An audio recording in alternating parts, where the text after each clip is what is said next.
My husband and I, we have been married for a long time, and there are times that we do have disagreements. What a lot of people don't understand is that disagreements are very harder when you are married to a pastor. And one of the main reasons is that because when your husband is a pastor, he's used to instructing people, telling them what to do, because that's his job. And he's going to feel like that he's always right. But we know that no one is always right because we are not perfect people. So what makes it so harder for the pastor's wife is most of the time her husband is going to be very headstrong, and he have to be like that because he is leading a group of people. And when disagreements arise, you have to be very careful about how the way you approach your husband.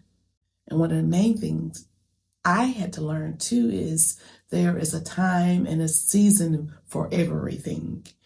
And the time not to approach your husband is before service or after service.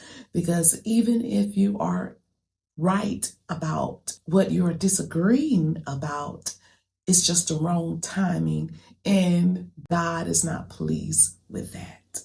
So you do have to be careful about when you approach your husband, because another reason why it's not a good idea to approach him before you go to church. Once you get to church, it's going to be hard for you to turn it off and to act like nothing has happened. And it's going to be hard for him to minister the word of God because he's distracted or irritated thinking about what happened before the service. There is a time and a place for everything, and you're going to have to figure out when that time is.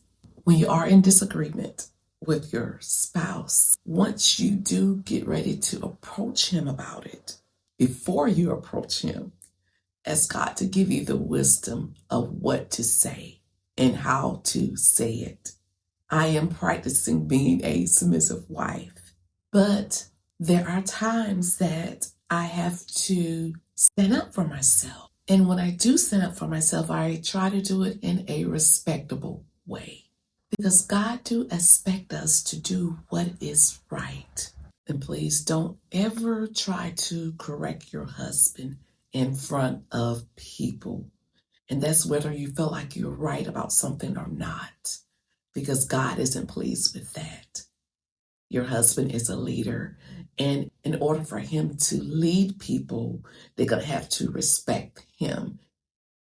In order for people to respect him, you're going to have to respect your husband.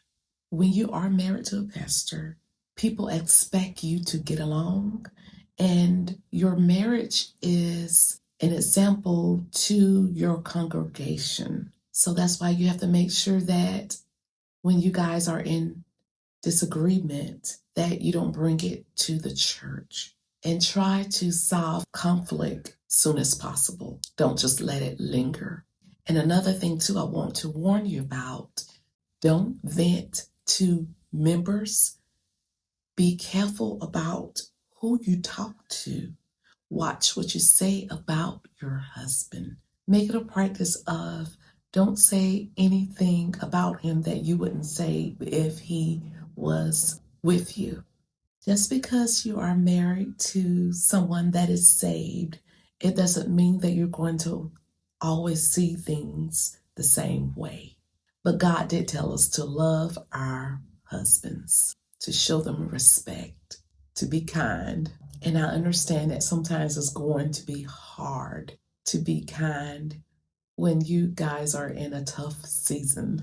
When you and your husband do disagree, speak with grace, not your emotions, because your emotions can cause you to say things that you wish you would not have said. Your emotions can cause you to do something without even thinking about it until after it has happened. So you have to be careful about making a last minute decision, because You will regret it later. Just yesterday, after our Sunday morning service, my husband received a phone call from one of his pastor friends, and he was telling him about how that one of his best friends, which is a pastor, him and his wife got into an argument, and when he turned around, she shot him and killed him. And that really bothered me, and it bothered me for so many reasons. And I'm sure, I don't know what was going on in their marriage, and I don't know what they were arguing about. But in order for her to do that, I'm sure it was something that she didn't plan. But she allowed her emotions to control her. And you have to be so careful about things like that. And that's why we, as women of God, have to stay prayed up and not allow the devil to use us. We have to watch the way that we approach our husbands. So it's so important to pray before you try to confront your husband, because God knows how to soften our hearts, and he will give us wisdom of when and how to approach our husbands. What does the Bible teach us about unity and respect? Ephesians 4:2, be completely humble and gentle. Be patient, bearing with one another in love. So God wants us to be patient, to show love towards our spouses. And as I mentioned before, respect doesn't mean being silent. It's okay to voice your opinion, but you have to do it in the right way at the right time. And when you communicate with your husband, have the right tone. Speak to him with love. And if you and your husband are in a season of disagreement, it is normal. Just because you're married to a pastor, it doesn't mean that you guys are not going to go through anything. If anything, you're going to have even more obstacles than the average marriage. And it's because your husband is working for God.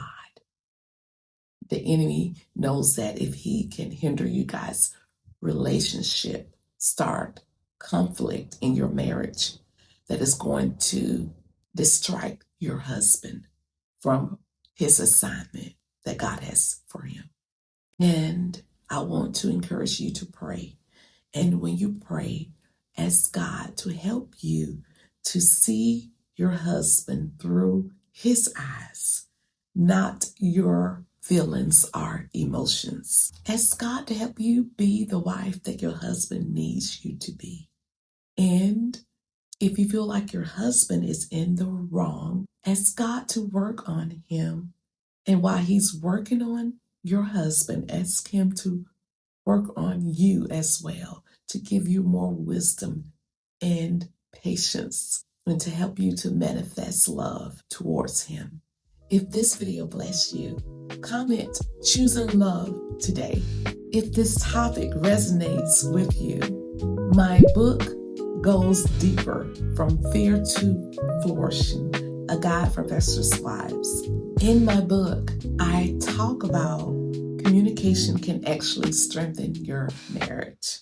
And if you want to learn more about this topic, make sure you watch my next video in this series about building your tribe, finding your community as a pastor's wife. I have some great news. I have 3 different membership levels. Make sure you check them out by clicking on the button join below. And it does take money to run this ministry, and I would love to hire an assistant to help me so that I can create more content a lot faster. If you want to support me, you can send me a gift. If you enjoyed this video and you haven't subscribed to my channel, go on and subscribe. Please like, so that YouTube will share my video with more women just like you. May God bless you. See you in the next video. Bye.